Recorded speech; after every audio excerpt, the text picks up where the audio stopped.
Hello students, मैं करण त्रिपाठी आप सभी का केटी क्लासेस द डिस्क्रिप्टिव हब पर वेलकम करता हूं। स्टूडेंट्स, आज की क्लास हमारी पार्ट थ्री की यहाँ पर हम बात कर रहे हैं। ठीक है, जैसा कि हम प्रीवियस दोनों पार्ट्स में समझ चुके हैं कि हमारी कॉम्बिनेशन रिएक्शन क्या होती है, ठीक है, एक्सोथर्मिक रिएक्शन क्या होती हैं, एंडोथर्मिक रिएक्शन क्या होती हैं, साथ के साथ मैं आपको पूरी डिकम्पोजिशन रिएक्शन समझा चुका हूँ। उसका क्लासिफिकेशन 3 पार्ट्स में कैसे होता है ना, वो पार्ट 2 में हमने देखा था। पार्ट 1 में हमने कॉम्बिनेशन और एक्सोथर्मिक रिएक्शंस पर डिस्कशन किया था।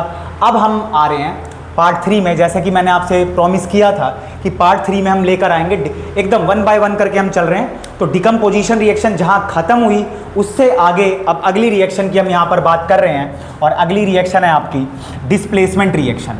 अगली रिएक्शन है आपकी डिस्प्लेसमेंट रिएक्शन। अगेन मैंने बोला था प्रीवियस क्लास में कि भाई जो डिस्प्लेसमेंट रिएक्शन होती है उसके लिए एक रिएक्टिविटी सीरीज हमें अच्छे से समझ आनी चाहिए, और वो जो रिएक्टिविटी सीरीज है वो चैप्टर 3 से हम ऑब्टेन करते हैं। इसका मतलब जो अब समझाने जा रहा हूं मैं वो आपका चैप्टर 3 का भी कहीं ना कहीं इंटर रिलेटेड पार्ट होगा, तो बहुत ध्यान से समझेंगे तभी डिस्प्लेसमेंट रिएक्शन समझ आएगी। अगर आप यूं सोचो कि सिर्फ एनसीईआरटी से आप फर्स्ट चैप्टर से डिस्प्लेसमेंट रिएक्शन समझ जाओ तो आप बोर्ड एग्जाम में गलती भी कर सकते हो। तो इसलिए डिस्प्लेसमेंट रिएक्शन की जो रिएक्टिविटी सीरीज है उसको लेकर हम बात करते हैं। जैसे मैंने आपको बताया कि चैप्टर 3 में हम बात करते हैं रिएक्टिविटी सीरीज की। ठीक है, देखो तो जो रिएक्टिविटी सीरीज है, ये reactivity series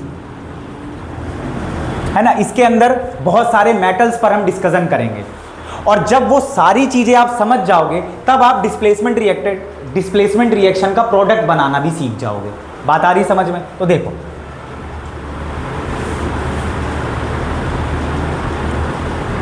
aluminium, zinc, tin, iron, यहाँ लिख रहा हूँ, आप नीचे ही लिखेंगे, लेड, हाइड्रोजन, कॉपर, मर्क्यूरी, इसके बाद आपका silver, then gold, then platinum. इस दुनिया का सबसे आप कह सकते हो अनरिएक्टिव एलिमेंट के तौर पर जिसको कंसिडर किया जाता है वो है प्लैटिनम, है ना। इसकी ज्वेलरी वगैरह भी बहुत महंगी होती है इसी वजह से, क्योंकि ये आपका वाटर मॉलिक्यूल के साथ, ऑक्सीजन गैस के साथ रिएक्शन नहीं करता।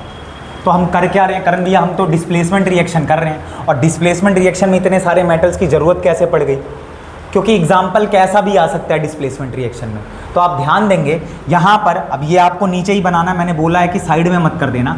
तो ये जो रिएक्टिविटी सीरीज़ है इसका जो ऑर्डर है वो कैसा है, यानी जैसे जैसे आप नीचे जा रहे हो वैसे वैसे जो मेटल्स की रिएक्टिविटी है वो पुअर होती जा रही है, वो Z ग्रेड की होती जा रही है। मतलब जैसे जैसे आप, यानी अगर मैं यहाँ पर बात करूँ मोस्ट रिएक्टिव एलिमेंट पर, तो वो क्या है आपका पोटेशियम, सोडियम।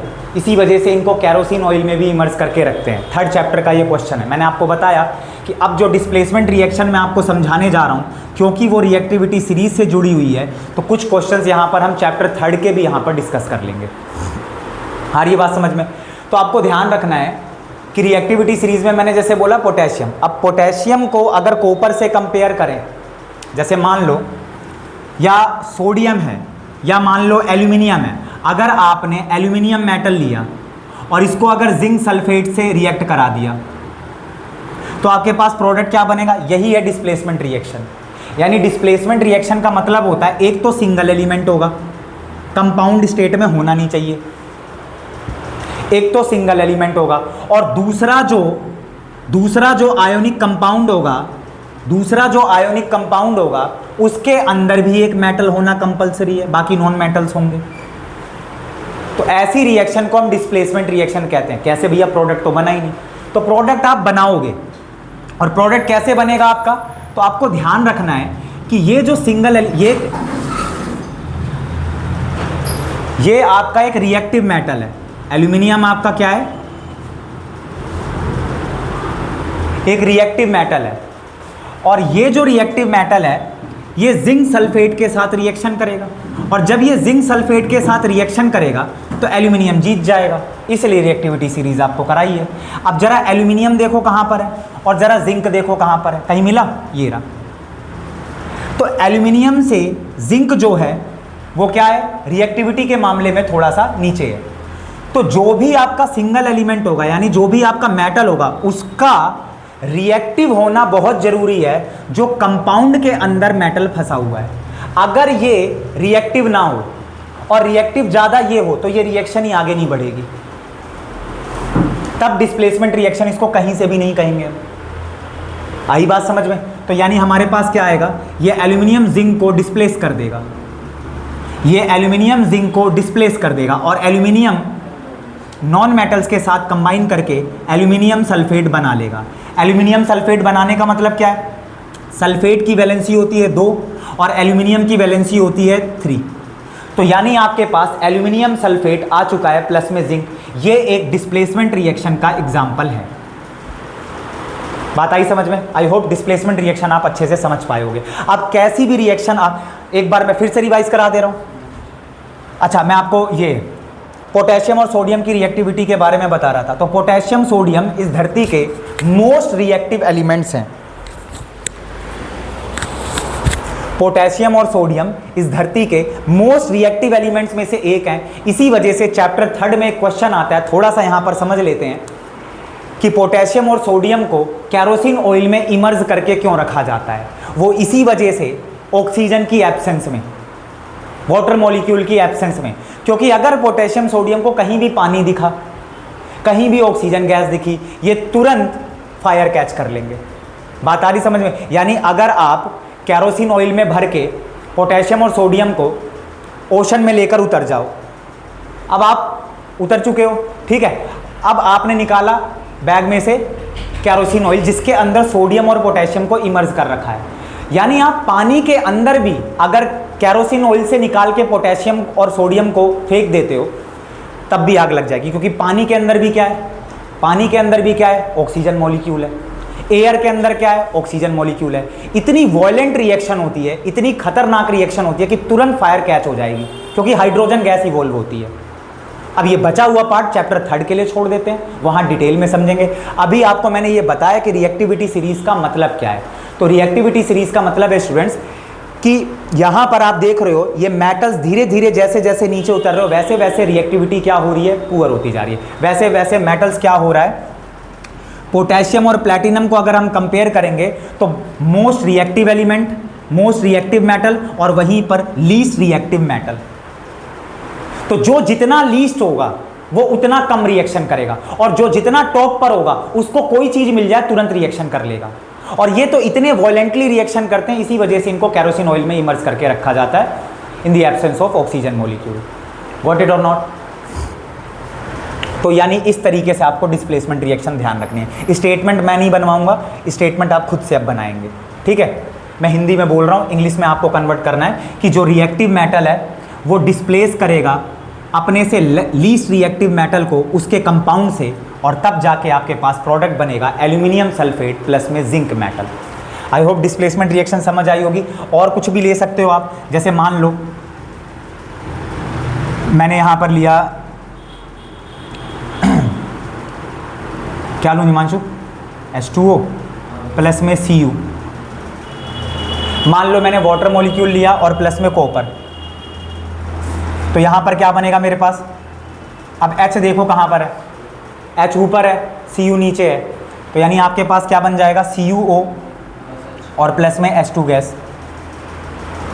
ये एक तरीके से जो रिएक्शन है ये आपकी ऑक्सीडेशन एंड रिडक्शन रिएक्शन भी है, रिडॉक्स रिएक्शन भी है। बात आ रही समझ में? ये जो रिएक्शन है ये रिडॉक्स रिएक्शन भी, आगे बात करूंगा मैं, तो थोड़ा सा नोट डाउन इसको बढ़िया तरीके से कर लेना। ये आपकी रिडॉक्स रिएक्शन भी है। और रिडॉक्स रिएक्शन का मतलब क्या है, जिसमें रिडक्शन भी होता है, आज ही ऑफलाइन बैच का हुआ है, जिसमें रिडक्शन भी होता है और ऑक्सीडेशन भी होता है। तो आप ध्यान रखोगे, जब बताऊंगा मैं अभी मिक्स हो जाएगा तो दिक्कत हो जाएगी। अभी इसको डिस्प्लेसमेंट पर मैं मर्ज कर रहा हूँ, यानी ये काफ़ी सारी रिएक्शन का पार्ट बन रहा है। ये रिडॉक्स भी है, ये डिस्प्लेसमेंट भी है। डिस्प्लेसमेंट कैसे है, कॉपर है, कॉपर ने हाइड्रोजन को क्या किया, डिस्प्लेस कर दिया और खुद ऑक्सीजन एटम के साथ मर्ज कर गया। तो यहाँ पर भी आप इस तरीके से भी, और ये रेडॉक्स रिएक्शन भी है। कैसे है? क्योंकि यहाँ पर H2O है और यहाँ पर H2 है, यानी ये ऑक्सीजन का निकलना रिडक्शन कहलाता है, आगे बात करेंगे, और ऑक्सीजन का ऐड होना ऑक्सीडेशन कहलाता है। ठीक है, लेकिन अभी आप डिस्प्लेसमेंट रिएक्शन के तौर पर कंसीडर करें, रब करें।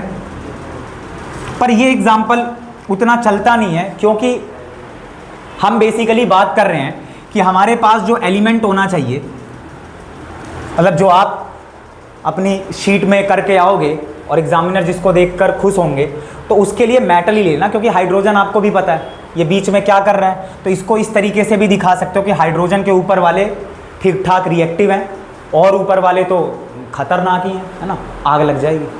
और हाइड्रोजन के नीचे वालों की अगर मैं बात कर रहा हूँ तो ये काफ़ी लीस्ट रिएक्टिव एलिमेंट्स में कंसिडर किए जाते हैं ना। ये जो गोल्ड, सिल्वर, प्लेटिनम वगैरह देख रहे हो, इस धरती के सबसे लीस्ट रिएक्टिव मेटल्स में से एक है, रिएक्शन हार्डली ही करते हैं। तो अब जैसे और मेटल की अगर मैं यहाँ पर बात करूँ, जैसे मान लो मैंने लिया जैसे एल्यूमिनियम ले लो या मैग्नीशियम ले लो। अब एल्यूमिनियम आपने लिया और साथ में आपने क्या ले लिया, मान लो कॉपर सल्फेट ले लिया, होगी ये रिएक्शन? बताओ। एल्यूमिनियम नहीं तो कोई बात नहीं, आपका अगर मन कर रहा है तो कैल्शियम ले लो। तो कैल्शियम एक रिएक्टिव एलिमेंट है, कैल्शियम एक रिएक्टिव एलिमेंट है, ठीक है, और कॉपर उसके कंपैरिजन में लेस रिएक्टिव है। तो प्रोडक्ट कैसे बनेगा आप सीख गए। मैंने बोला था आपको कि लास्ट में जाते जाते हम पूरा प्रोडक्ट सीख जाएंगे कि डिस्प्लेसमेंट रिएक्शन का कैसे बनाया जाता है। तो यहाँ पर कैल्शियम देख रहे हो, ये कैल्शियम इसको क्या करेगा, बोलेगा भाई दूर रहो थोड़ा, कंपाउंड तो मैं बनाऊंगा। भाई कंपाउंड बनाने की औकात तो कैल्शियम की है। कॉपर सल्फेट में कॉपर कर क्या रहा है, कैल्शियम बुरा मान गया और कैल्शियम ने इसको लात मारी, तो कॉपर बेचारा लात खाकर आगे की ओर चला और कैल्शियम का कंपाउंड बन गया। यही है डिस्प्लेसमेंट रिएक्शन, ठीक है। किसी और को लात मत मारना, मतलब बस रिएक्शन की बात चल रही है, फालतू छापा हो जाएगा, ठीक है। तो कैल्शियम मेटल है आपके पास, रिएक्टिव मेटल है। कॉपर सल्फेट में से कॉपर को डिस्प्लेस कर देगा और खुद नॉन मेटल के साथ कंबाइन हो जाएगा। इसी रिएक्शन को डिस्प्लेसमेंट रिएक्शन कहते हैं। व्हेन, मुझे पता है इंतजार कर रहे होगे, ठीक है, इंग्लिश कब बनवाएगा ये, तो आप ध्यान रखो, इस तरीके से बना सकते हो। व्हेन मोस्ट रिएक्टिव एलिमेंट, और you can consider to be as when reactive element displaces least reactive element from its compound, then this reaction is known as displacement reaction। इतना याद करके आया था मैं, अब आगे चलो। डिस्प्लेसमेंट रिएक्शन आई होप समझ पाओगे। रिएक्टिविटी सीरीज मरते दम तक मत भूलना, जैसे ही दांत गिरे वैसे ही भूल जाना। आगे देखो, डबल डिस्प्लेसमेंट रिएक्शन को आपको ध्यान से समझना है। डबल डिस्प्लेसमेंट रिएक्शन काफ़ी पूछी जा रही है, ठीक है। इधर 10वीं वाले बैठे हैं, वो जान रहे हैं कि डबल डिस्प्लेसमेंट रिएक्शन सही कह रहे हैं, काफ़ी पूछी जा रही है। तो डबल डिस्प्लेसमेंट रिएक्शन की अगर मैं बात करूं, तो डबल डिस्प्लेसमेंट रिएक्शन देखो, जब भी हम बात करते हैं डबल डिस्प्लेसमेंट रिएक्शन की, काफ़ी इंपॉर्टेंट रिएक्शन है। क्या है करण भैया इसमें? जैसे डिस्प्लेसमेंट रिएक्शन तुमने देखी ना, अब इसमें डबल का मतलब क्या है? देखो, है तो थोड़ा थोड़ा डिस्प्लेसमेंट रिएक्शन की तरह ही, लेकिन चेंज क्या है? ये डबल वर्ड कहाँ से आ गया, आगे कर क्या रहा है, क्या ज़रूरत है इसकी, समझते हैं। डबल वर्ड जो है यहाँ पर, ये कह रहा है कंपाउंड, जनरलाइज कर रहा हूँ, ठीक है, नहीं लिखना चाहो तो रहने भी दे सकते हो, वैसे नॉर्मलाइज कर रहा हूँ। एक कंपाउंड आयोनिक होना चाहिए, क्या भाई सूर्यांश, आयोनिक होना चाहिए। एक दूसरा भी कंपाउंड है, यानी यहाँ पर कोई सिंगल एलिमेंट नहीं होगा, ये भी आयोनिक होना चाहिए। और दोनों जब आपस में रिएक्शन करेंगे तो आपके पास फिर से एक कंपाउंड आएगा पूरा पूरा, ये भी आयोनिक होगा। और एक और कंपाउंड आएगा, वो भी आयोनिक होगा। चल क्या रहा है भैया ये? इसका मतलब compound plus compound gives to compound plus compound है। ये कौन सी रिएक्शन है? ये रिएक्शन ऐसी है, जैसे मान लो सोडियम सल्फेट लिया मैंने, ठीक है दीपांशु, और इसके साथ मैंने रिएक्ट करा दिया बेरियम क्लोराइड को। सोडियम सल्फेट लिया, बेरियम क्लोराइड के साथ रिएक्ट करा दिया। अब क्योंकि डबल डिस्प्लेसमेंट रिएक्शन मैंने पीछे नोट्स में डलवाया हुआ है, पार्ट 1 में ही कि भाई ये एक्सचेंज ऑफ आयंस पर डिपेंड कर रही है। एक्सचेंज ऑफ आयंस,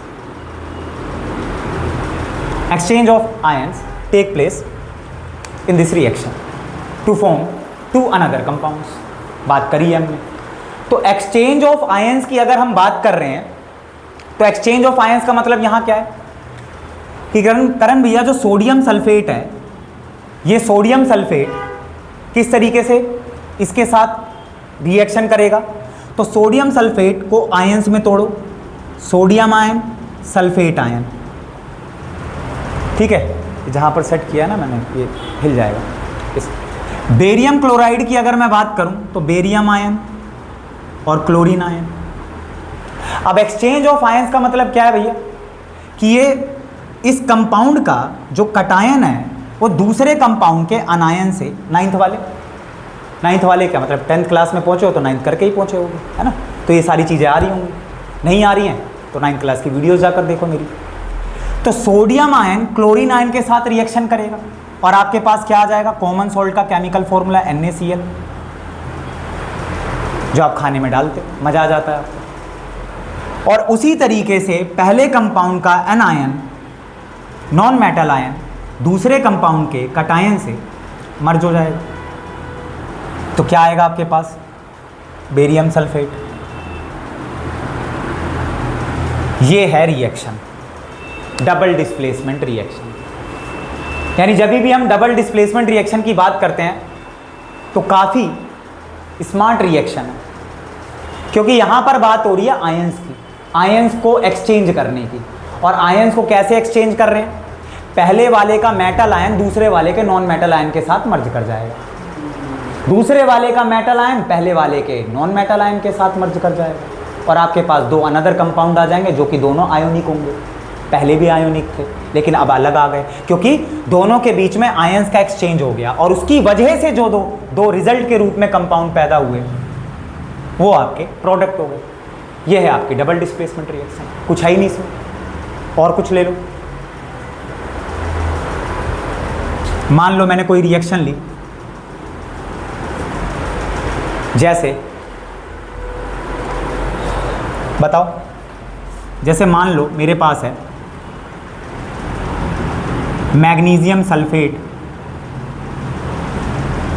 प्लस में, मतलब प्लस में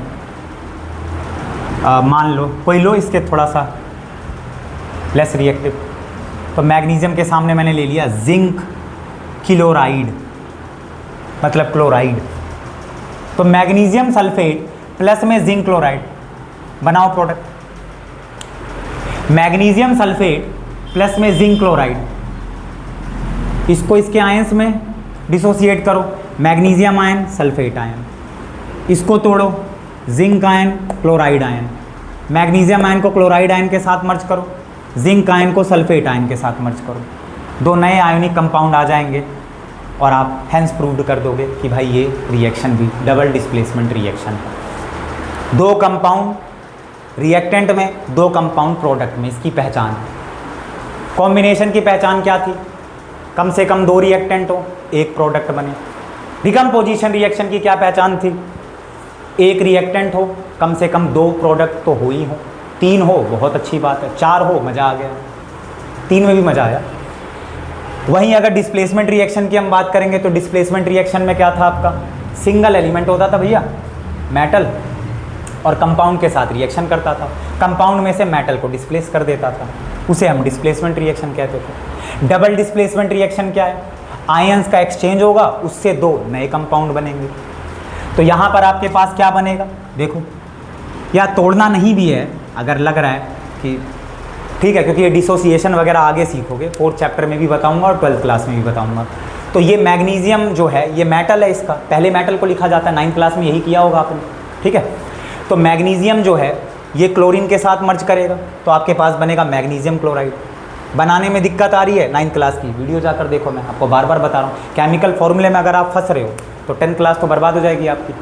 केमिकल फॉर्मूले पर हमने 3 से 4 क्लासेस डाली हुई हैं, बहुत अच्छे से सारी चीज़ें वहाँ पर समझाई हुई हैं। तो आप केमिकल फॉर्मूले के बिना बैठ रहे हो तो फर्स्ट चैप्टर तो नहीं हो पाएगा।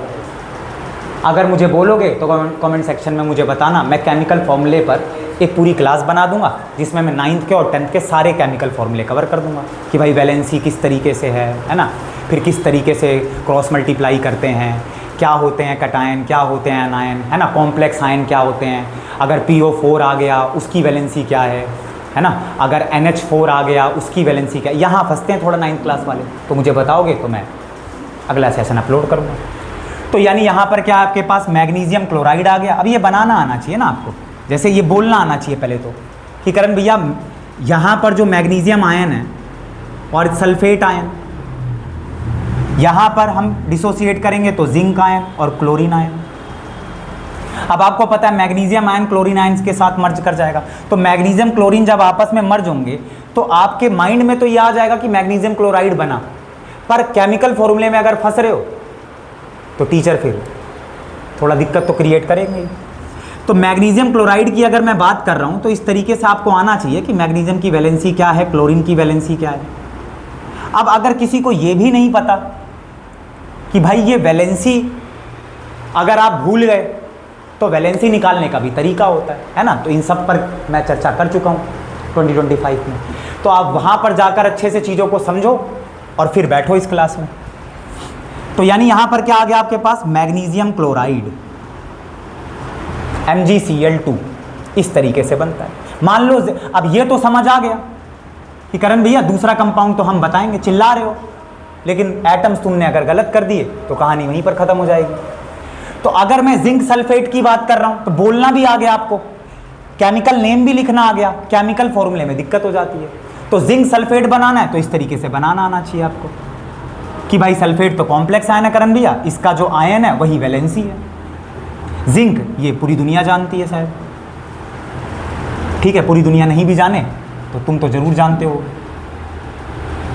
ठीक है। तो यहां पर क्या बना आपके पास, जिंक पर भी 2 एटम्स, सल्फेट पर भी 2 एटम्स, और 2 से 2 को कैंसिल किया, है ना। अगर 2 से 2 को उड़ा दूं तो यहाँ 1 1 बचेगा और 1 दिखाते नहीं है। बचपन में मैंने पढ़ा था कि 2 को 2 से डिवाइड करने पर 1 1 आ जाता है, आपने भी पढ़ा होगा। तो यानी यहाँ पर क्या बचा, 1 और 1, 1 कभी दिखाते नहीं है, 1 की ज़्यादा वैल्यू है नहीं, बहुत जगह बहुत बड़ी वैल्यू भी होती है, यहाँ पर 1 का मतलब कुछ नहीं है। जैसे यहीं अगर मैं आपसे पूछूं मैग्नीशियम के कितने एटम हैं तो यहाँ बोलो या यहाँ, इस तरीके से जिंक सल्फेट बना। तो जिंक सल्फेट यहाँ पर दूसरा कंपाउंड जो बना है वो है जिंक सल्फेट। यही है केमिस्ट्री।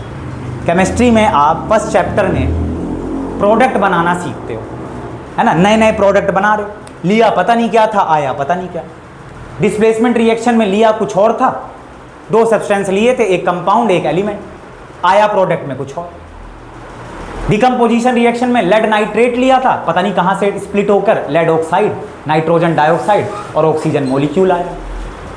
तो यानी पूरे फर्स्ट चैप्टर के अंदर आप क्या समझते हो कि भाई जो रिएक्शन है ना, जो आपकी रिएक्शन है, ये आपकी पूरे फर्स्ट चैप्टर के अंदर कंप्लीट आप केमिकल इक्वेशन एंड रिएक्शन में क्या समझते हो कि भाई आपका कंपाउंड का फॉर्मेशन कैसे हो रहा है, प्रोडक्ट कैसे बन रहे हैं। बात आ रही समझ में। तो यानी यहां पर आप क्या सीख रहे हो कि भाई प्रोडक्ट आपका कैसे बनता है, ठीक है, बात आ रही समझ में। तो जितनी भी रिएक्शन थी उसमें आपने नए नए प्रोडक्ट बनाना अब तक सीख लिया होगा, काफ़ी हमने मेहनत करी, तीसरा पार्ट चल रहा है आपका, तो अब आप प्रोडक्ट बना पा रहे होगे, है ना। इसी के बाद हम बात करते हैं, तो यानी डबल डिस्प्लेसमेंट रिएक्शंस को अगर डिफाइन करना हो तो इंग्लिश में बोलने की ज़रूरत तो नहीं पड़नी चाहिए अब।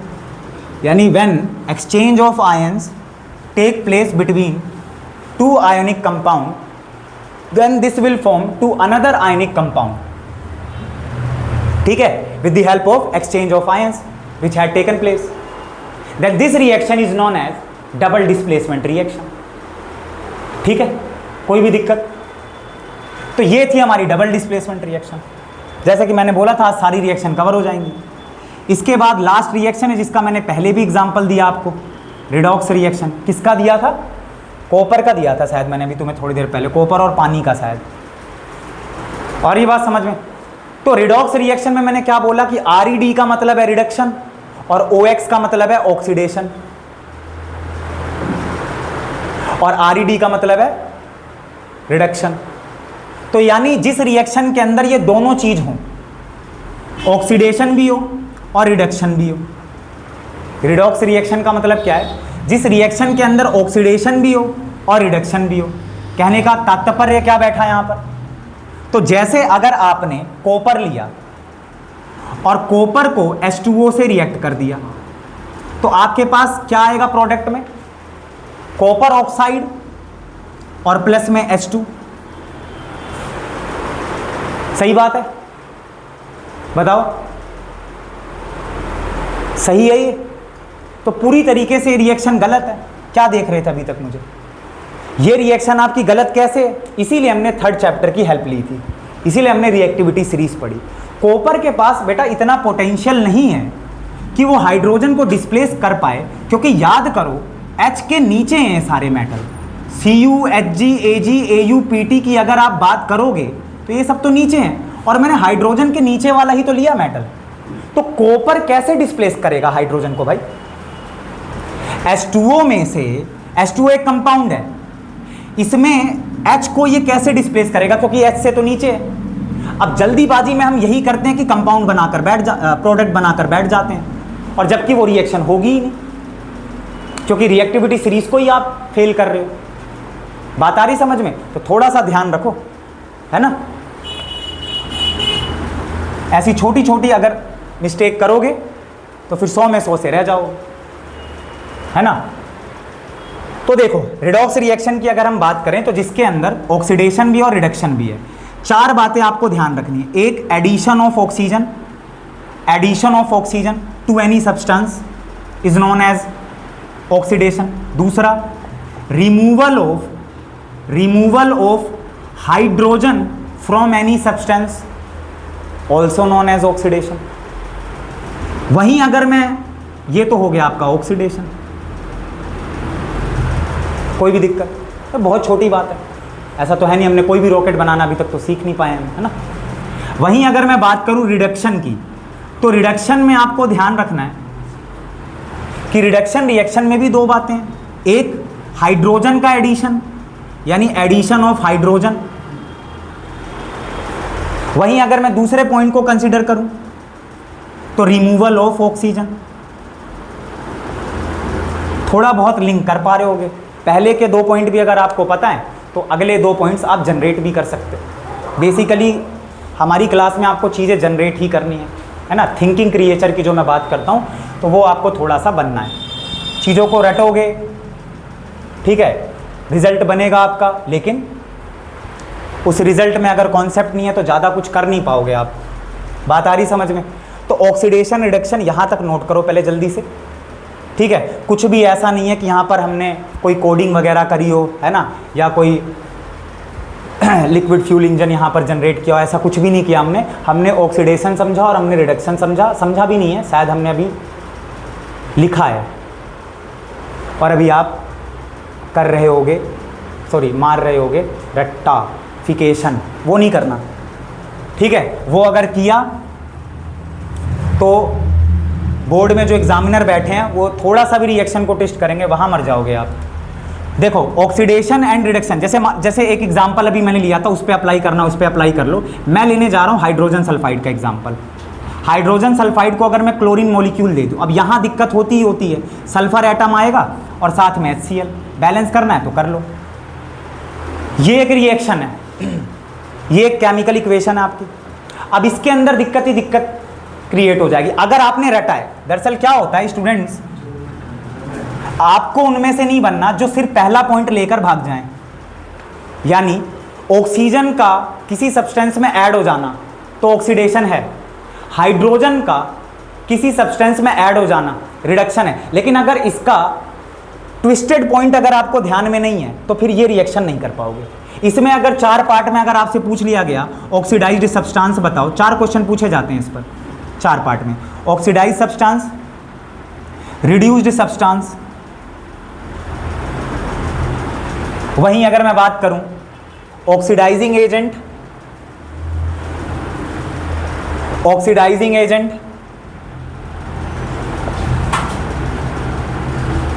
Oxidising agent. फोर्थ पॉइंट में आपको ध्यान रखना है रिड्यूसिंग एजेंट।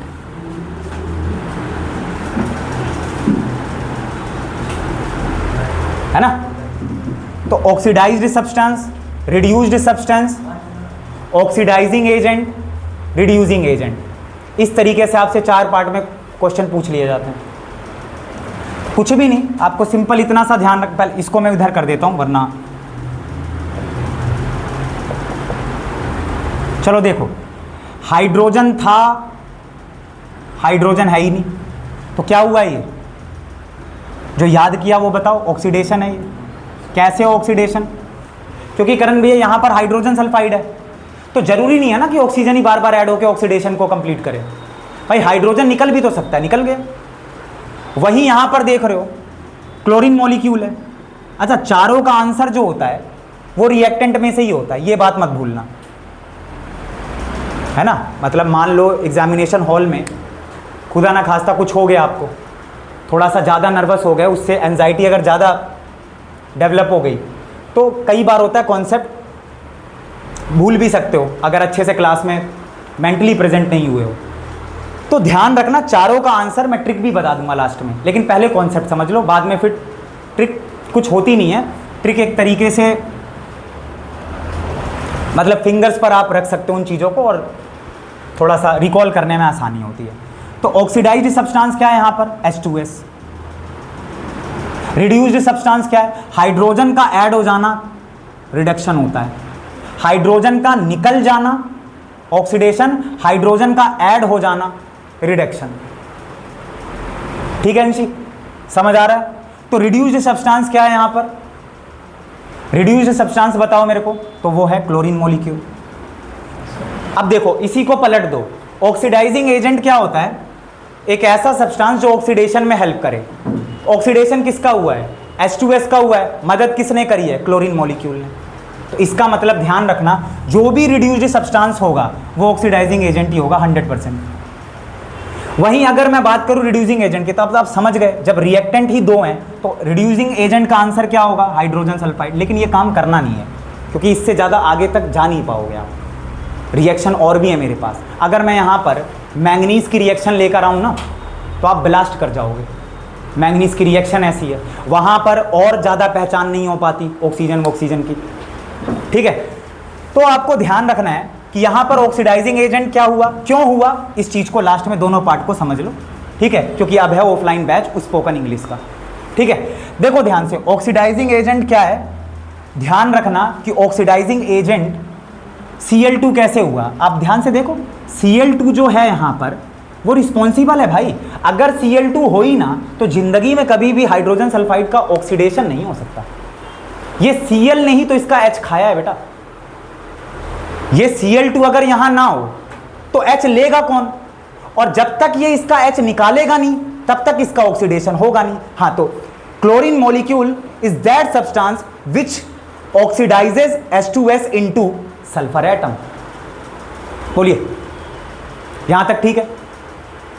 तो बस Cl2 इस वजह से ऑक्सीडाइजिंग एजेंट है। अब ये नहीं कि हाँ भैया करण भैया बस H2S तो फिर रिड्यूसिंग एजेंट हो गया। भाई ये करने थोड़ी ना आए हो क्लास में।